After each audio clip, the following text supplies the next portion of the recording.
Ito ang nagbibigay aral at nagtuturo ng tamang daan patungo sa kabanalan.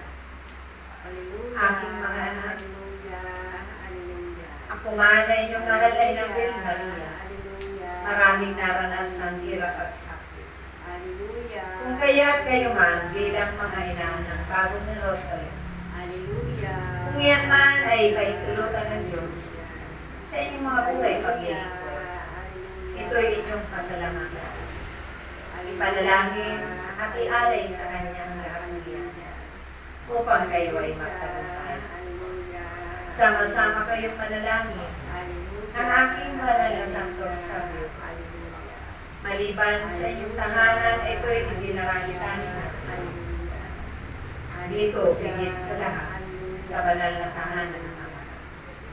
Nalalapit na aking mga anak.